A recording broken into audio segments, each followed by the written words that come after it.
Hello everyone, welcome back to Dakshata academy channel. तो कैसे आप सब और कैसी चल रही है आपकी स्टडीज। तो आपके सामने आज का जो टॉपिक मैं आपको पढ़ाने जा रही हूँ वो टॉपिक का नाम है जीआई टैग। तो चलिए शुरू करते हैं। तो जीआई टैग सबसे पहले हम देखते हैं कि इसकी डेफिनेशन क्या है। उसके बाद हम देखेंगे कि जीआई टैग जिन प्रोडक्ट्स को मिलते हैं तो ऐसा उनमें क्या खास हो जाता है कि उनकी जो इम्पोर्टेंस है वो बहुत बढ़ जाती है। और लास्ट में हम देखेंगे कि हाल फिलहाल में यानी कि लास्ट मंथ में हमारी जो है इंडिया में किन किन चीजों को जीआई टैग जो है वो मिला है। तो ये एक तरह से आपका एक जनरल स्टडीज का टॉपिक भी हो जाता है, साथ में आपका करंट इश्यूज भी आप इसमें कवर कर लेते हैं। तो शुरू करते हैं। सबसे पहले जीआई टैग क्या होता है। तो जीआई टैग की जो स्टैंडर्ड फॉर्म है इसकी फुल फॉर्म क्या है, ज्योग्राफिकल इंडिकेटर्स। ज्योग्राफिकल इंडिकेटर्स जिसे हिंदी में क्या कहा जाता है, भौगोलिक संकेतक। क्या कहते हैं, भौगोलिक संकेतक।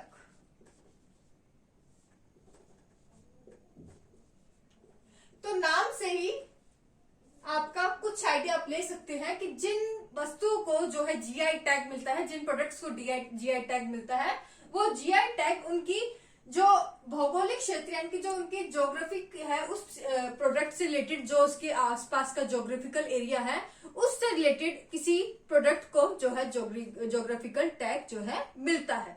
तो जैसा इसका नाम है वैसे ही इसकी डेफिनेशन है। यानी कि जीआई टैग क्या है, जीआई टैग उन प्रोडक्ट्स या उन वस्तु को दिया जाता है जो अपने जिनकी जो मूल जो चीजें हैं वो डिपेंड करती है उनके ज्योग्राफिकल इन्वायरमेंट में। कैसे, एग्जाम्पल मैंने यहाँ पे कुछ लिखे हुए हैं। तो एक एग्जाम्पल हम सबसे पहले देख लेते हैं। राजस्थान की जो सोजत मेहंदी है, इसको हाल फिलहाल में जो है राजस्थान की जो सोजत मेहंदी है उसे जीआई टैग मिला है। जीआई टैग उसे क्यों मिल गया, क्योंकि जो वहां का इन्वायरमेंट है, सोजत जो है राजस्थान में एक छोटा सा क्षेत्र है, कहाँ, पाली डिस्ट्रिक्ट में।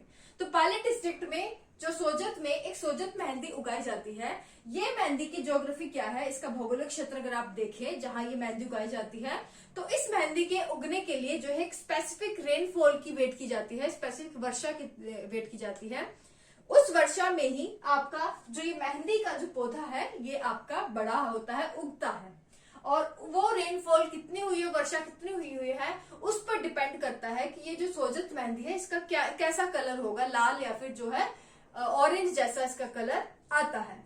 तो सोजत मेहंदी की खास विशेषता होगी कि इसकी विशेषता किससे जुड़ी हुई है कि वहां का जो सोजत जो एरिया है उसका आसपास का क्या टेम्परेचर है, वहां कितनी बारिश हो रही है, वहां का एनवायरमेंट कैसा है। तो वहां का जो ज्योग्राफिकल कंडीशंस है, उसका जो भौगोलिक क्षेत्र है, उस भौगोलिक क्षेत्र ने पहचान दिलाई है किसको, मेहंदी को, एक प्रोडक्ट को, मेहंदी को पहचान दिला दी आपके उस एरिया ने, सोजत ने। तो उस ज्योग्राफिकल कंडीशन से एक प्रोडक्ट को हमें क्या दे देते हैं, जीआई टैग। मतलब जीआई टैग शॉर्ट फॉर्म में हम कहें, जीआई टैग हम उन प्रोडक्ट्स को देते हैं जो अपने किसी मूल भौगोलिक क्षेत्र से संबंधित है, जिसकी खास विशेषताएं हैं। जैसे कि एग्जांपल आप याद रखिएगा, सोजत मेहंदी। सोजत मेहंदी को जीआई टैग क्यों मिला, क्योंकि ये जो मेहंदी है कहीं और उगाई ऐसी मेहंदी नहीं उग सकती जैसी सोजत में उगती है। क्यों, क्योंकि सोजत में जो इन्वायरमेंटल कंडीशंस है, जो आपका टेम्परेचर है, वहां पर जो रेनफॉल होती है एक स्पेसिफिक वेदर में, वो जो है वेदर कंडीशंस है, रिजल्ट में हमें दिखाती है कि सोजत मेहंदी का जो कलर है बहुत निखर कर आता है। तो काफी डिमांड होती है राजस्थान की इस मेहंदी की, सोजत मेहंदी की। क्यों, क्योंकि इसका जो कलर आता है बहुत अच्छा आता है। इस सोजत मेहंदी का आपके कॉस्मेटिक प्रोडक्ट्स, कुछ मेडिसिन में भी इसका जो यूज है किया जाता है। तो जीआई टैग उन वस्तुओं को दिया जाता है जो कि अपनी स्पेसिफिक जो भौगोलिक उनके क्षेत्र है उनसे संबंधित है, उस ज्योग्राफिकल एरिया की जो है कुछ इंपॉर्टेंस जो है उस वस्तु में दिखती है। ऐसा अगर हम देखें कि, और जीआई टैग सोजत मेहंदी को इसलिए दिया गया है, यहां से हम एक और चीज समझ लेते हैं सोजत मेहंदी का ही उदाहरण लेके, कि जीआई टैग मिलने के बाद क्या होता है, इसकी इंपॉर्टेंस क्या रहेगी, क्या फायदा मिलता है कि किसी प्रोडक्ट को हम जीआई टैग दे देते हैं। तो सोजत मेहंदी का इसको फायदा क्या होगा कि इसको जीआई टैग मिल गया है, तो इससे इसको क्या फायदा होगा कि राजस्थान की सोजत मेहंदी को, तो इससे ये फायदा होगा कि अब ये जो व्यापारी यानी ये बिजनेसमैन जो सोजत मेहंदी का जो व्यापार कर रहे थे, जो इसको उगा रहे थे, उनको जो है एक कानूनी जो है अधिकार मिल जाता है कि सिर्फ आप जो है सोजत मेहंदी का आपके पास अधिकार है, आप इसको जो है उगा सकते हैं जैसे आप बेसिक कंडीशंस में इसे उगाते थे। कोई डुप्लीमेसी जो है इस प्रोडक्ट की नहीं कर सकता, यानी कि मैं या आप में से कोई बोलने लग जाए कि हम भी जो है सोजत मेहंदी जो है बनाते हैं, आप हमसे जो है चीज खरीद लीजिए, तो ऐसा हम नहीं कर पाएंगे। अगर हम ऐसा करेंगे तो जो है हम कानूनी जो है गलत करेंगे। तो एक तरह से कानूनी अधिकार जो है किसी वस्तु को मिल जाता है अगर उसे जीआई टैग मिल गया, ठीक है। तो जीआई टैग का सबसे बड़ा फायदा ये है कि उसे जो है एक लीगल प्रोटेक्शन, कानूनी सुरक्षा जो है मिल जाती है। तो आई होप आप समझ गए होंगे, उदाहरण के साथ मैंने समझाया है कि जो जीआई टैग है क्या होता है। तो जीआई टैग सबसे पहले हमने देखा कि जीआई टैग क्या होता है, उसके भौगोलिक क्षेत्र के आधार पर किसी वस्तु को उसकी भौगोलिक इन्वायरमेंट में, ज्योग्राफिकल इन्वायरमेंट के आधार पर किसी वस्तु को जीआई टैग दिया जाता है। इसके फायदे क्या क्या है एक एक करके देख लेते हैं। सबसे पहला जो भी हमने देखा, इससे किसी वस्तु को लीगल प्रोटेक्शन या जो कानूनी सुरक्षा मिल जाती है। दूसरा, जिस वस्तु को जो है जिस भी प्रोडक्ट को आपका जो है जीआई टैग मिल जाता है, वो एक ब्रांड के रूप में उभर कर आता है। सोजत मेहंदी भी क्या है, एक ब्रांड बन गया है, ठीक है। तो प्रोडक्ट की ब्रांडिंग करने में जो है ये हेल्प हो जाती है। तीसरा चीज क्या है, अब इससे क्या होगा कि जीआई टैग जिससे मिलता है उसको नेशनल लेवल पे, इंटरनेशनल लेवल पे उसे पहचान मिल जाती है। अब होल ओवर जो इंडिया में एक फेमस है कि राजस्थान की सोजत मेहंदी बहुत फेमस है, तो इसे पहचान मिल गई। वर्ल्ड लेवल पर भी, इंटरनेशनल लेवल पर भी वे प्रोडक्ट्स जिनको जीआई टैग मिल चुका है उन्हें जो है इम्पोर्टेंस मिलती है। इसके अलावा जो जिस वस्तु को जीआई टैग मिलता है और जिसका उत्पादन जिनके द्वारा भी किया जा रहा है, जिस भी बिजनेसमैन या फार्मर्स के द्वारा किया जाता है इनका प्रोडक्शन, उन्हें हेल्प काफी मिलती है। उन्हें जो है इकोनॉमिक जो हेल्प भी है वो इससे काफी मिलती है। तो ये सब जो है आपके, और इसके बाद जो है इनका जो इलीगल यूज, अनाधिकृत जो यूज है वो भी बंद हो जाता है। उसके बाद आपको याद रखना है कि जिस भी वस्तु को जो जीआई टैग मिलता है उसका जो, अगर आप पीरियड्स देखें, जीआई टैग कितने सालों के लिए होता है आपका, 10 सालों के लिए जो है वो होता है, ठीक है। और एक और चीज याद रखिए कि पेरिस सम्मेलन में जीआई टैग्स को इंटेलेक्चुअल प्रॉपर्टी राइट्स के अंदर रखा गया है, यानी कि बौद्धिक संपदा अधिकार, इंटेलेक्चुअल प्रॉपर्टी राइट्स के अंतर्गत जो है आपके जीआई टैग्स को रखा गया है, जिनकी जो लिमिटेशन क्या है आपका, इनका जीआई टैग जो है इस राइट के अंतर्गत आपका जो है 10 साल तक इनका आपका यूज होता है जीआई टैग का। तो ये थी मोटी मोटी बातें जीआई टैग की। उसके बाद हम देखते हैं कि अभी करंट में जिन वस्तुओं को जीआई टैग मिला है, ज्योग्राफिकल इंडिकेटर्स के टैग मिला है, वे कौन कौन से हैं। एग्जामिनेशन पॉइंट ऑफ व्यू से हमें इंपॉर्टेंट जो चीजें हैं वो हम अब करेंगे कि करंट में अगर हम देखें, आपसे क्वेश्चन पूछा जाए कि कौन से प्रोडक्ट को जीआई टैग जो है वो दिया गया है, तो सबसे पहले आपका है असम राइस वाइन। तो असम की एक राइस वाइन है जो चावल से वाइन बनाई जाती है, पेय पदार्थ बनाया जाता है, और ये पहला फ्लूइड है, पहला जो पेय पदार्थ है आपका, पहला ड्रिंक है जो कि नॉर्थ ईस्ट से जिसे आपका जीआई टैग मिला है। तो असम का एक राइस है जिससे वाइन बनाई जाती है। इसके बाद में इंपॉर्टेंट चीज आप याद रखिएगा कि ये जो राइस वाइन है ये कौन से राइस से बनाई जाती है, जुडीमा। कौन से, जुडीमा, ZUDIMA। और उससे भी इंपॉर्टेंट चीज आपको याद रखनी है कि ये जो वाइन है, ये जो शराब है जो चावल से बनाई जाती है असम में, ये कौन सी जनजाति के द्वारा बनाई जाती है, तो ये बनाई जाती है दिमासा जनजाति। कौन सी, दिमासा जनजाति। तो दिमासा जनजाति जो है आपकी, दिमासा जो ट्राइब है उसके द्वारा चावलों को, कई प्रकार के चावलों को जो है मिलाकर जो है सबसे पहले उनसे जो है आपका ये वाइन बनाई जाती है। ये वाइन जो है 1 हफ्ते में तैयार हो जाती है और इसको कई सालों तक स्टोर किया जा सकता है।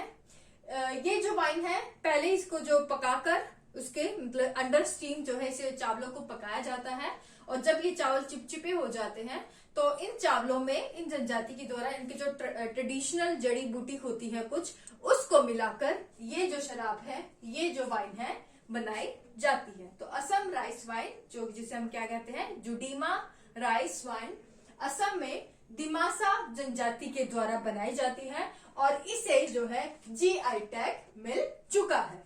क्लियर? तो याद रखिएगा कि असम की राइस वाइन उसे जीआई टैग मिल चुका है। इससे रिलेटेड दिमासा जनजाति जरूर याद करिएगा, पूछा जा सकता है। ओके, नेक्स्ट कन्याकुमारी क्लोव, यानी कि जो तमिलनाडु में कन्याकुमारी क्लोव यानी कि जो आपकी लौंग है, उसे भी जीआई टैग मिल चुका है।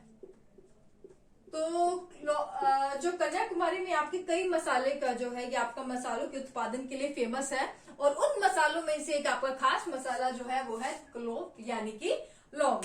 तो ये काफी जो है 10 से 20 मीटर की जिसकी हाइट जो होती है, और इस लौंग की खास बात ये है कि इससे जो है काफी अच्छी एक तो खुशबू आती है, दूसरी इस लौंग से जो तेल निकाला जाता है उसकी काफी इंपॉर्टेंस है, काफी प्रतिशत में है जो है, काफी परसेंटेज में इस लौंग से जो है तेल निकाला जाता है, जिसकी मेडिसिनल प्रॉपर्टी भी है और जो आपकी कॉस्मेटिक प्रॉपर्टी भी है। तो ये याद रखिएगा कि कन्याकुमारी में ये जो लौंग है ये उगाई जाती है, और ये जो लौंग है पहाड़ी क्षेत्रों में उगाई जाती है।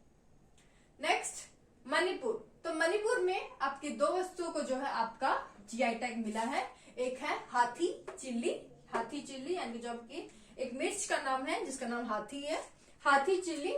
दूसरा है तमेंगलोंग ऑरेंज। तो मैं हिंदी में लिख देती हूँ, हाथी चिल्ली, दूसरा है तमेंगलोंग ऑरेंज या संतरा। इनको भी जो है जीआई टैग मिल गया है। अब हाथी चिल्ली की जो है खास बात क्या है कि ये जो चिल्ली है आपकी मिर्च है, इसकी खास बात ये है कि ये इस मिर्च का जो स्वाद है बहुत अलग है, और इसका जो रंग है वो भी काफी चटक है। तो अपने रंग और स्वाद के बेसिस पर इस मिर्च को जो है आपका जीआई टैग मिला है। इसी तरह तमेंगलोंग जो ऑरेंज है, वहां पे जो संतरा है, इसका स्वाद भी बहुत खट्टा है और मीठा है, जिसके कारण से जो जीआई टैग मिला है। साथ में जो नॉर्मल का आपका ऑरेंज का जो साइज होता है, उस साइज से ये जो ऑरेंज का साइज है वो काफी बड़ा होता है, और इसका एक ऑरेंज का वेट भी जो है लगभग कितना होता है, 232.76 ग्राम। तो इतना जो है लगभग इस संतरे का वेट होता है। तो इन दोनों प्रोडक्ट को जो कि मणिपुर के हैं, इन्हें जीआई टैग मिल चुका है। नेक्स्ट, जिसके बेसिस पर मैंने आपको पूरा जीआई टैग की इंट्रो दी है, राजस्थान की सोजत मेहंदी। तो राजस्थान की सोजत मेहंदी, सोजत आपका छोटा सा एरिया है जो कि राजस्थान की पाली डिस्ट्रिक्ट में पड़ता है। इसके बारे में शुरुआत में बता चुकी हूँ, फिर भी थोड़ा सा बता देती हूँ कि सोजत मेहंदी जो सोजत में उगाई जाती है, ये इसका जो रंग है वो डिपेंड करता है कि वो जो रेनफॉल है वो कितनी हुई है। तो उस स्पेसिफिक रेनफॉल जो बारिश आपकी सोजत में होती है, उसी बारिश में ये जो सोजत मेहंदी का जो है वो एक रंग निखर कर आता है, लाल और संतरी। तो वो मेहंदी हम लगाएंगे तो उससे जो है उतना अच्छा रंग निखर कर आता है, जो वो डिपेंड करता है कि ये जो मेहंदी का जो पौधा है उस पे उसने कितनी बारिश वहां की ली है। तो याद रखिएगा, राजस्थान की सोजत मेहंदी को भी जो है आपका जीआई टैग मिल चुका है। वैसे भी राजस्थान की मेहंदी बहुत फेमस है, आपने घरों में भी सुना होगा कि स्पेसिफिक कि अगर मम्मियां घर में लेती है तो कि राजस्थान की सोजत मेहंदी अगर कोई आसपास होता है तो जरूर मंगवाते हैं कि अगर आप राजस्थान के हैं तो हमारे लिए मेहंदी जरूर लाना, है ना। तो ये है, इसे भी जीआई टैग मिल चुका है। तो लास्ट 1 मंथ में इन 4 प्रोडक्ट्स को जो है जीआई टैग मिल चुका है। आई होप आपको क्लियर हो गया होगा कि जीआई टैग क्या है, और ये 4 चीजें जरूर याद करिएगा क्योंकि आने वाले एग्जाम्स में करंट में ये क्वेश्चन आपसे पूछा जा सकता है। आज के लिए बस इतना ही। वीडियो अगर अच्छी लगे तो प्लीज लाइक, शेयर और सब्सक्राइब जरूर कर ले अगर आप चैनल पर नए हैं।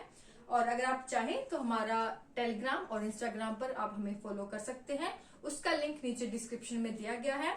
दूसरा, इसकी एक मैं फोटो खींच के टेलीग्राम ग्रुप पर डाल दूंगी, आप वहां से जो है फोटो डाउनलोड कर सकते हैं, आगे आपके रिवीजन में हेल्प करेगी। टेलीग्राम का लिंक नीचे डिस्क्रिप्शन में दे दिया गया है। आज के लिए बस इतना ही। Thank you so much.